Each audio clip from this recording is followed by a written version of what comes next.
Sahabat Shalom, Bapak Yahweh memberkati saudara sekalian. Pada pagi ini Bapak Ibu yang terkasih, saya akan mengajak untuk kita bersama-sama merenungkan firman Tuhan. Mari kita buka di dalam kitab Yohanan pasal yang kedua, dan kita akan membaca dari ayat 1 hingga ayat yang ke-11. Satu kisah yang cukup menarik yang perlu kita sama-sama renungkan atas apa yang terjadi pada masa Yesua membuat mujizat yang pertama kalinya. Yohanan pasal 2 ayat 1 hingga ayat yang ke-11. Saya akan bacakan untuk saudara, demikianlah bunyinya. Dan pada hari ketiga berlangsunglah sebuah pesta perkawinan di Kana, Galilea, dan ibu Yesua hadir di sana. Dan Yesua serta para muridnya juga diundang ke pesta perkawinan itu. Dan ketika anggur kurang, ibu Yesua berkata kepadanya, "Mereka tidak mempunyai anggur." Yesua berkata kepadanya, "Ada apa denganku dan engkau, hai wanita? Saatku belum tiba." Ibunya berkata kepada para pelayan itu, "Apa saja yang dia katakan kepadamu, lakukanlah." Dan di sana terdapat 6 bak air dari batu, dan masing-masing menampung 2 atau 3 tempayan, sesuai dengan adat pentahiran orang-orang Yahudi. Yesua berkata kepada mereka, "Isilah bak-bak itu dengan air." Dan mereka mengisinya sampai penuh.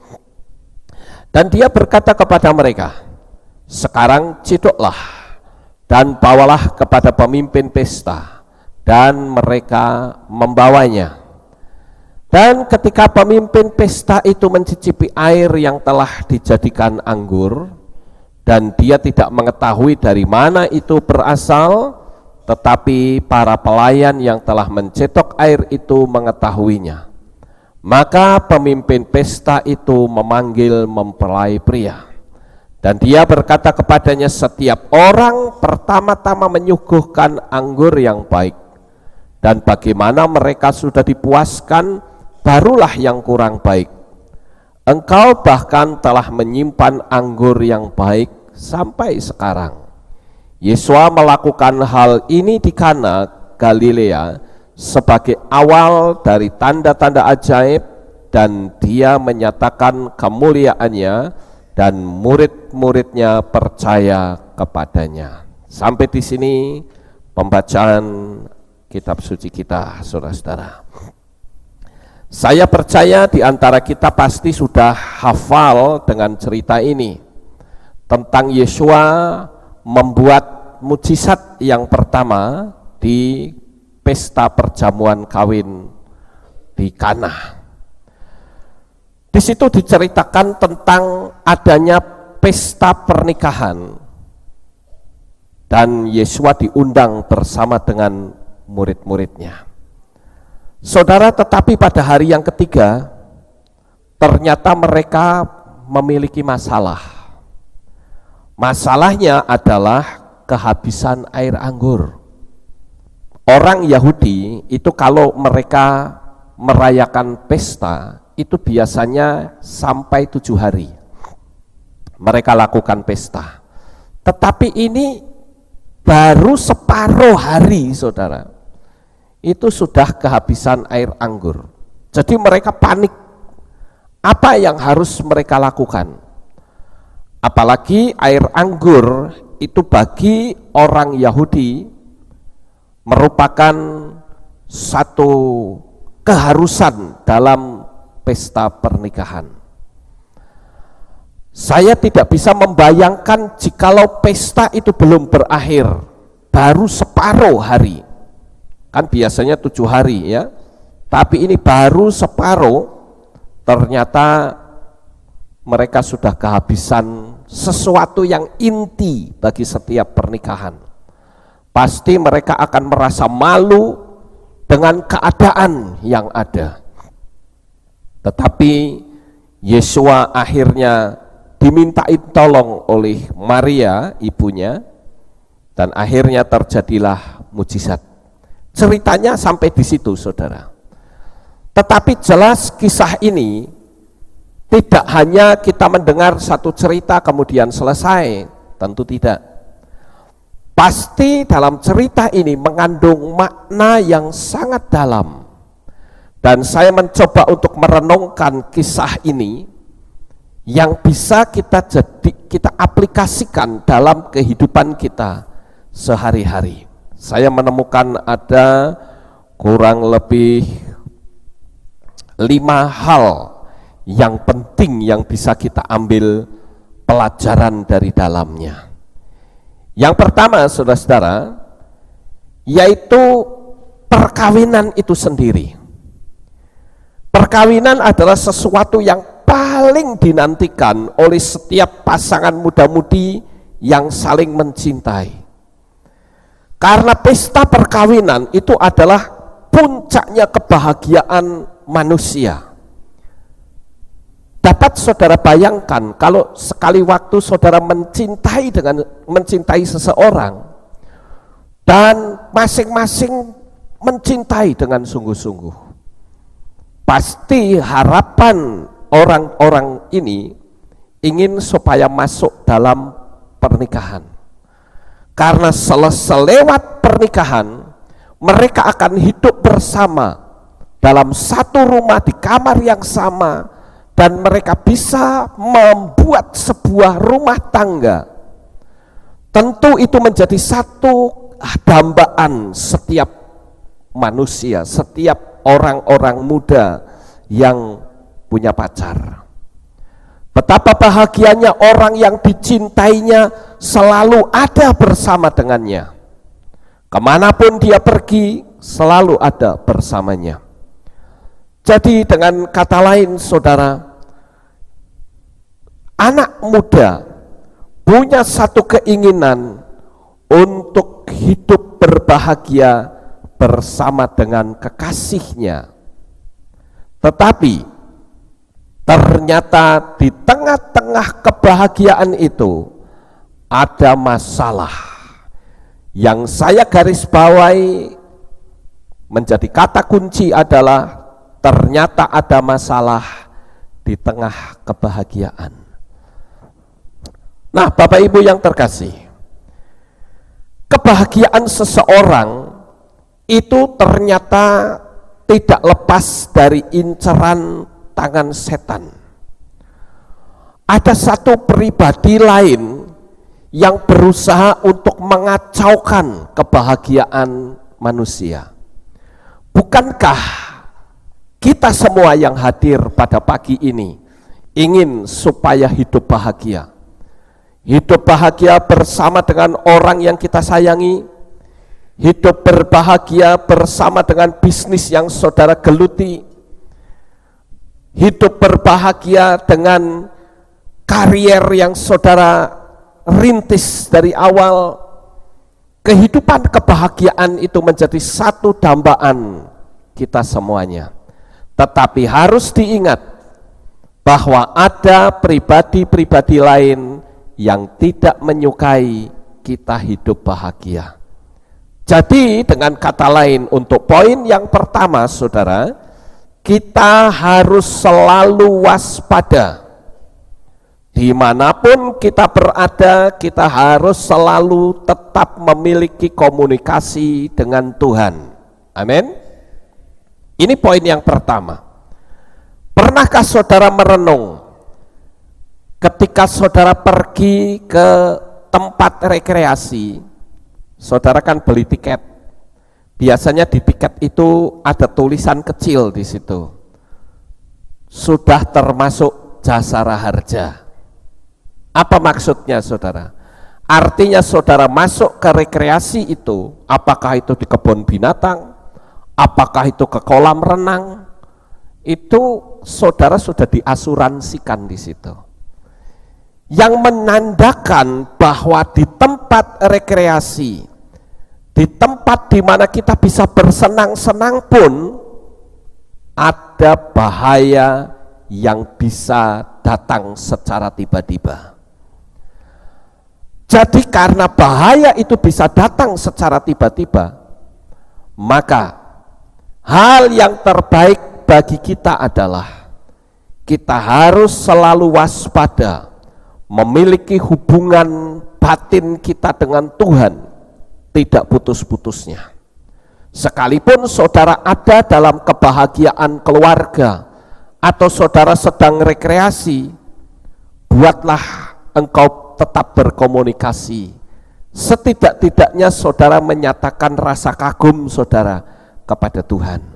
Saudara bisa berkata, Tuhan, betapa aku bersyukur aku ada di tempat rekreasi yang nyaman. Betapa aku bersyukur karena kasih-Mu yang begitu besar, Engkau memberi kesehatan kepadaku sehingga aku bisa jalan-jalan, aku bisa ini dan itu. Pokoknya di tengah-tengah kebahagiaan jangan kita lupa diri.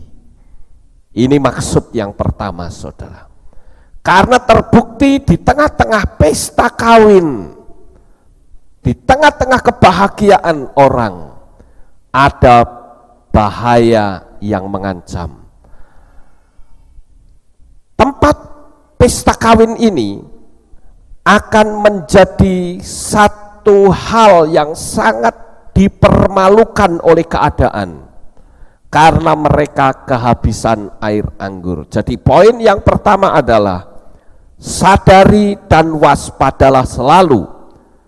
Buatlah kita memiliki kontak batin dengan Tuhan agar supaya setan atau lingkungan keadaan tidak akan mempermalukan kita. Amin. Yang kedua, poin yang kedua yang bisa kita ambil kesimpulan dari kisah ini adalah pesta pernikahan itu sendiri sudah direncanakan jauh-jauh hari dengan sangat matang. Ternyata apa yang sudah direncanakan muncul hal-hal yang tidak terduga. Artinya rancangan manusia itu bisa saja berubah, saudara, oleh situasi dan keadaan. Saya dulu pada waktu sekolah, saya pernah bercita-cita untuk menjadi seorang ahli mesin. Itu sebabnya di tahun 75 saya masuk di STM di Semarang, jurusan mesin. Karena saya suka ngotak-ngatik mesin, saudara. Tetapi ternyata oleh lingkungan dan keadaan saya gagal. Ya. Karena banyak terlibat dunia kekerasan, apalagi pada masa itu ras di Indonesia model kayak saya, orang Chinese ini, itu menjadi bulan-bulanan, saudara. Sehingga saya masuk dalam dunia kekerasan dan akhirnya sekolah saya gagal. Saya mencoba lagi untuk sekolah di umum, itu pun sudah tidak mood, ya. Hidup sudah terlalu brutal. Rencana semula untuk menjadi seorang ahli mesin gagal. Dan ternyata jadilah seperti yang sekarang ini, saudara, jadi gembala. Jadi untuk poin yang kedua,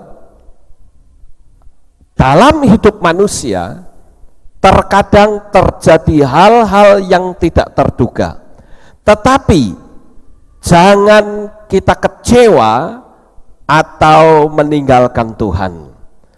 Yang jelas, kalau apa yang menjadi keinginan dan rencana kita mengalami dalam tanda petik kegagalan, sebetulnya itu bukan gagal, saudara. Tetapi ada rencana indah, pasti ada sesuatu di balik peristiwa yang saudara anggap tidak nyaman itu. Habisnya air anggur justru memunculkan mujizat yang luar biasa.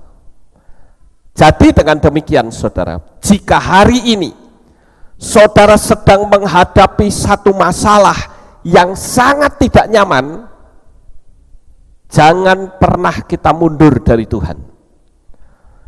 Ketika kita sedang menghadapi masalah yang membuat kita tidak sejahtera, saudara justru mengucapkan ucapan apa? Terima kasih Tuhan, karena di balik peristiwa yang saya alami sudah dicegat mujizat-mujizat besar yang akan aku dapatkan. Kalau kita menghadapi masalah hari ini saudara, lalu kita hanya marah-marah melulu, justru membuat mujizat menjadi semakin jauh, karena kita menciptakan atmosfer yang buruk dalam lingkup hidup kita.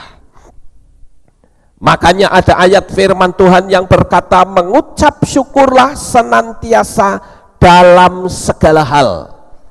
Artinya dengan mengucap syukur, maka aura di sekitar kita tetap bersih saudara, tidak rusak.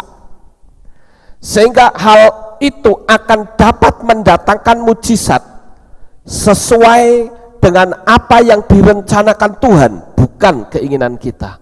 Jadi sekali lagi untuk poin yang kedua, jika hari ini saudara berhadapan dengan masalah, katakan, ini adalah jalan keluar untuk saya meraih mujizat yang besar. Sama seperti bangsa Israel ketika dia berhadapan dengan lautan Kolsom. Apakah itu bukan masalah? Di depannya ada masalah, di belakang Firaun bersama pasukannya akan membantai dia. Itu masalah. Dan sangat disayangkan bangsa Israel, reaksi pertama itu marah-marah terlebih dahulu. Apalagi pengikut-pengikut yang ikut bersama dengan orang Israel keluar, itu yang banyak mempengaruhi kehidupan orang Israel sehingga jauh dari Tuhan. Ketika mereka bersungut-sungut, mereka komplain, mereka marah-marah kepada Mose. Mose pada waktu itu hanya berdoa kepada Tuhan, dan Tuhan katakan, angkat tongkatmu, belah lautan itu. Saudara, artinya bangsa Israel yang pikiran manusiawinya mengatakan di depan ada masalah, tetapi justru tangan Tuhan bisa mengubah masalah menjadi mujizat yang sangat besar yang dialami bangsa Israel. Jadi hari ini jangan pernah takut jikalau saudara berhadapan dengan masalah sebesar apapun. Bapak Yahweh jauh lebih besar dari masalah saudara. Camkan baik-baik hal ini saudara. Jangan pernah kita kecil hati. Yang jelas selama saudara percaya kepada Bapak Yahweh, meyakini akan kasihnya, sebesar apapun masalahnya, dia selalu campur tangan dalam masalah saudara. Jadi dengan kata lain, jikalau saudara berhadapan dengan problem, pasti ada sesuatu di balik peristiwa yang tidak nyaman itu. Lalu apa tindakan kita? Tindakan kita adalah hanya mengucapkan hal-hal yang positif. Sekalipun saudara berhadapan dengan hal-hal yang nampaknya negatif, yang bisa bikin orang kecewa, tapi jangan menambahi kata-kata yang justru akan merusak atmosfer yang bisa malah mendatangkan bencana. Jangan marah-marah, tetapi hadapi segala sesuatu dengan nyaman dan santai. Katakan bahwa hal ini tidak selamanya menimpa aku, tetapi ini adalah alat Tuhan untuk aku mendapatkan mujizat besar. Jangan pernah kita melihat keadaan saudara. Ketika kita berhadapan dengan manusia pun, jangan kita menganggap remeh mereka. Karena orang-orang yang nampaknya biasa-biasa saja, itu sebetulnya orang itu mendatangkan mujizat. Bisa saja Tuhan datangkan orang-orang yang sederhana, tetapi justru akan mengangkat hidup saudara. Artinya kita harus berhati-hati dengan setiap perjalanan hidup kita. Saya akan naikkan satu cerita, saudara-saudara. Kisah ini adalah kisah nyata. Ada sepasang suami istri, ini kejadiannya di Amerika. Suami istri ini dia datang ke Universitas Harvard, satu universitas yang cukup terkenal di Amerika. Suami istri ini dengan pakaian yang biasa-biasa saja, dia datang ke universitas itu dan ingin ketemu pimpinannya. Tetapi dia hanya ketemu dengan sekretaris di universitas tersebut, dan belum apa-apa, sekretarisnya ini sudah menganggap remeh tentang suami istri yang pakaiannya biasa-biasa saja. Ditanyalah suami istri ini, "Maaf ibu, ada apa datang ke sini?" Dia bilang, "Saya ingin ketemu dengan pimpinan universitas ini." "Mau ngapain?" "Ada sesuatu yang penting yang akan saya sampaikan kepadanya." Si sekretaris ini kesel, sombong amat sih ini orang, udah pakaiannya lusuh kayak begitu, pengen ketemu sama pimpinan. Lalu sekretaris ini berkata bahwa pimpinan kami sedang ada rapat, harap Anda tunggu, dengan maksud supaya orang ini segera pergi. "Baik, tidak apa-apa, saya akan tunggu sampai rapat selesai." Ditunggulah kira-kira sampai 4 jam, saudara. Ternyata orang ini nggak pergi juga. Akhirnya sekretaris itu lapor kepada pimpinan dan berkata, "Pak, itu ada suami istri pingin cari bapak. Katanya penting, pingin ngomong-ngomong," katanya.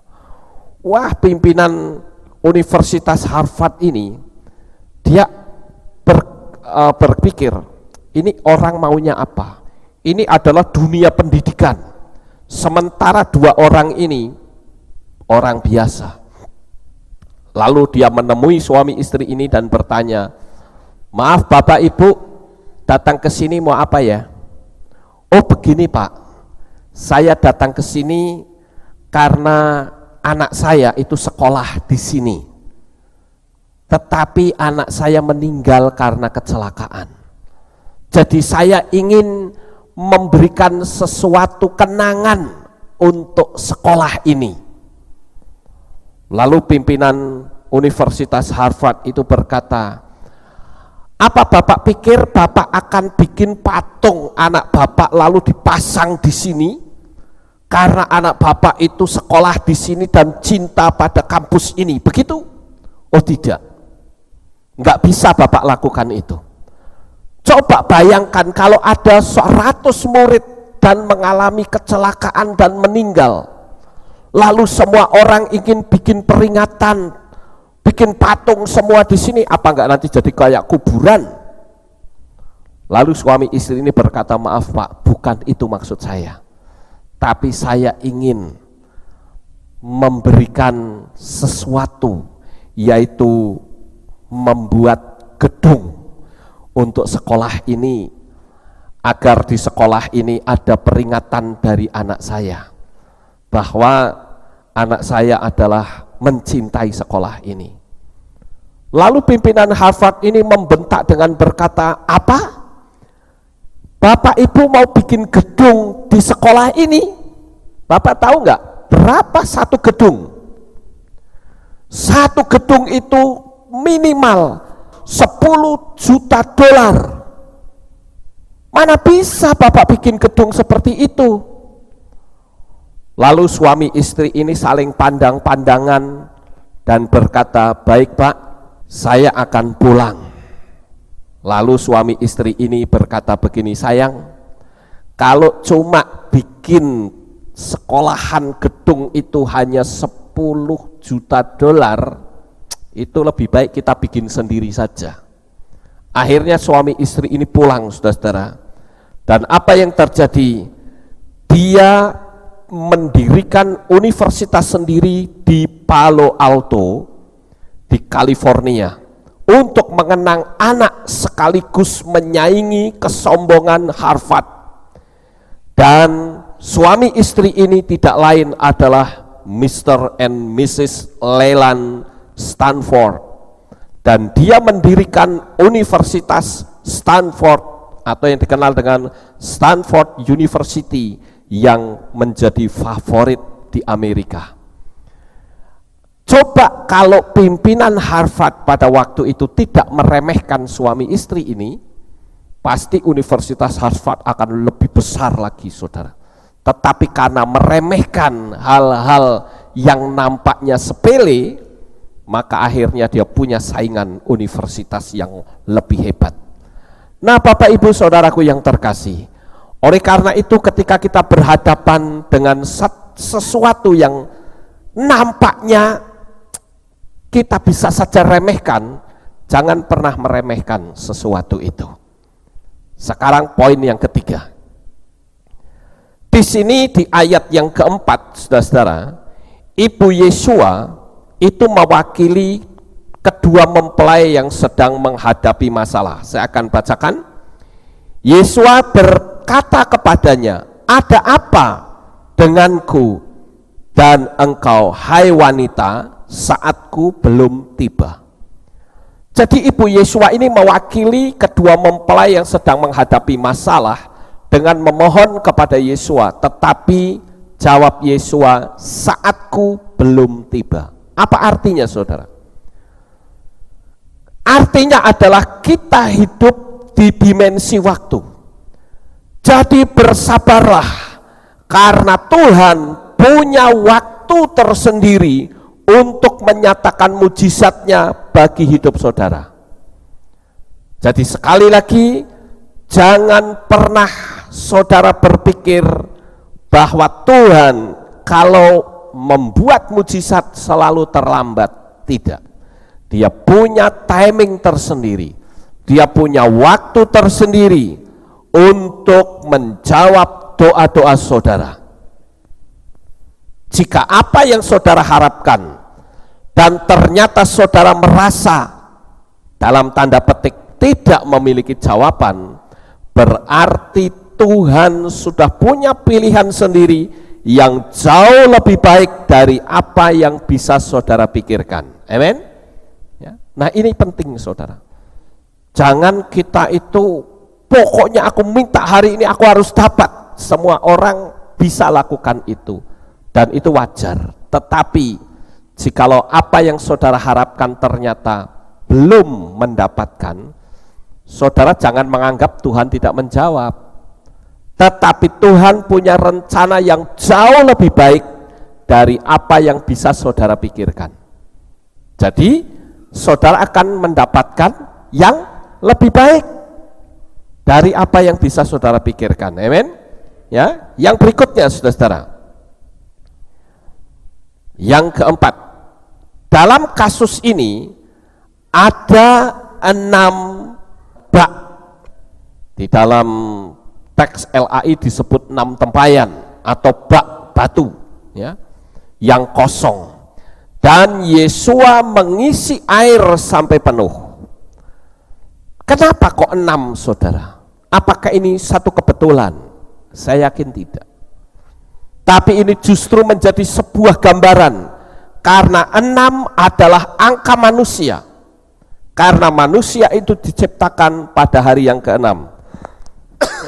Dan angka 6 ini adalah angka kedagingan. Tetapi banyak orang yang suka dengan angka 6. Contohnya apa? Di dunia alam supranatural itu ada angka-angka 6, ya, yang saya sebut angka kedagingan, yaitu kita yang mungkin senang mencaci maki orang, kita sering mengucapkan kata-kata yang buruk, suka marah, itu angka 6 sebetulnya saudara. Angka kedagingan, bukankah mencaci maki itu kedagingan?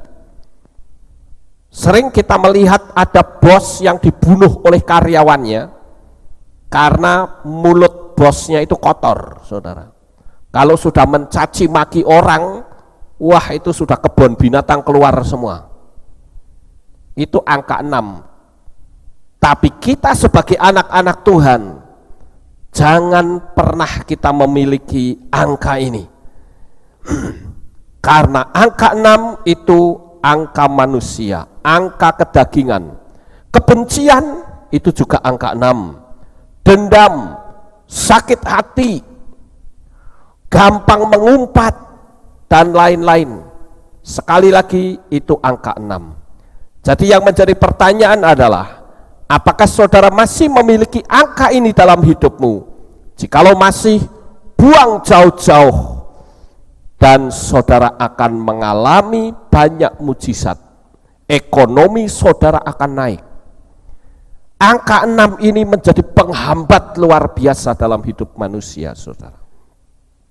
Maka bak batu yang kosong, ya, itu harus diisi dulu dengan air.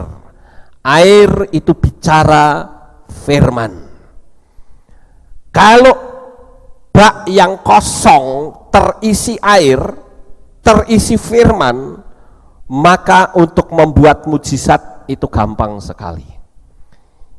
Begitu Yesua berkata isilah air, diisi air, maka untuk membuat mujizat, air yang tawar itu berubah menjadi anggur. Ini sesuatu yang luar biasa. Jadi jangan biarkan hatimu itu diwarnai dengan kekosongan. Tidak ada Tuhan. Jadi yang ada hanyalah angka 6 tadi. Sekarang yang terakhir, saudara. Poin yang kelima. Yesua dalam kasus ini membuat sebuah perubahan yang besar, yaitu mengubah kebiasaan. Biasanya kalau orang melakukan pesta pernikahan, itu anggur yang baik disuguhkan dulu, nanti anggur yang jelek belakangan. Tetapi saudara, ternyata dalam cerita ini Yesua justru membuat air menjadi anggur. Anggurnya itu menjadi anggur yang terbaik. Jadi dibalik, terjadi kebalikan, saudara. Dalam kehidupan kita sehari-hari, seringkali kita ingin enaknya dulu, ya. Tapi saya katakan lebih baik enaknya belakangan, saudara. Ada pepatah yang mengatakan berakit-rakit ke hulu, berenang-renang ke tepian. Ya, itu waktu peribahasa saat saya SD, saya masih ingat, saudara. Bersakit-sakit dahulu, bersenang-senang kemudian. Artinya kita berjuang dulu, nanti kita bisa nikmati hasil perjuangan itu. Daripada kita senang-senang tetapi di belakangnya nggak enak, saudara. Lebih baik kita berjuang, tetapi di belakangnya kita merasakan sesuatu yang nyaman. Kalau jualan, ya, saudara punya toko, jualan juga begitu. Harus pakai prinsipnya Yesua. Artinya apa? Kalau saudara bikin, ini saya sering lihat ya, di mana-mana, kalau orang bikin warung atau bikin restoran, itu makanannya kan enak, saudara. Jualan sate, jualan bakso, itu enak. Tapi begitu harga-harga mahal, itu semua dikurangi bumbu-bumbunya, saudara. Nah, itu tidak baik. Itu artinya belakangnya buruk, saudara. Kalau saya lebih suka harga makanan itu dinaikkan, tetapi bumbunya masih tetap sama, ya. Jadi saudara bisa menjaga kualitas. Saya itu penggemar bakso, saudara. Dulu di Magelang ada bakso yang enak sekali, saya sangat suka. Tetapi belakangan kok baksonya jadi nggak enak, saudara. Makin lama jadi makin nggak enak, sehingga saya berhenti membeli bakso itu. Ini berarti belakangnya jadi nggak enak. Harusnya lebih baik harganya dinaikkan daripada bumbunya yang dikurangi. Akibatnya apa? Orang jadi nggak tertarik. Nah, oleh karena itu, ayo kita pahami akan hal ini. Ya, jangan sampai kita itu salah, saudara-saudara. Di Jakarta itu ada mie. Ya, saya tidak perlu sebutkan nama mie-nya, tetapi saya melihat dan merasakan bakmi ini dari tahun 78. Saya tahun 78 ada di Jakarta. Sampai hari ini itu tetap sama rasanya, saudara. Dan itu luar biasa sekali. Dia sampai buka cabang di mana-mana, outletnya, saudara. Saya katakan ini hebat. Dia ngerti, lebih baik harganya dinaikkan, tetapi rasanya tetap sama, daripada dikurangi bumbunya. Sekarang yang terakhir, ternyata ini masih ada satu poin lagi, saudara. Di kasus perkawinan ini berakhir dengan kemenangan, bukan kekacauan. Kenapa? Karena Yesua diundang di awal perkawinan, di awal pesta perkawinan. Artinya apa, saudara? Jangan saat saudara mau membuka usaha atau sesuatu yang baru tanpa melibatkan Tuhan, itu sangat berbahaya. Yang melibatkan Tuhan dari awal saja itu ada masalah. Tetapi selama Tuhan terlibat dalam kehidupan saudara, masalah apapun tidak ada yang tidak teratasi. Ya. Oleh karena itu jangan pernah merasa malu kalau melibatkan Tuhan. Jangan pedulikan komentar orang yang seolah-olah sok rohani. Biarkan saja, karena terlibatnya Tuhan itu sama saja saudara mengundang mujizat di awal usaha saudara, di awal bisnis saudara. Kalau Tuhan terlibat, jangan saudara kerja dengan curang. Ya, jadi kalau saudara melibatkan Tuhan, ayo kerja yang baik, jangan curang. Jangan pernah menempatkan barang-barang palsu atau KW2 atau memberi nota kosong. Jangan, saudara. Yang jelas kalau Tuhan dilibatkan dalam bisnis atau rumah tangga saudara, lakukan saja sesuai dengan apa yang benar. Tuhan pasti akan menolong kita semua. Amin. Sukses besar untuk saudara. Bapak Yahweh memberkati. Haleluya. Kita tunduk kepala dan kita akan berdoa.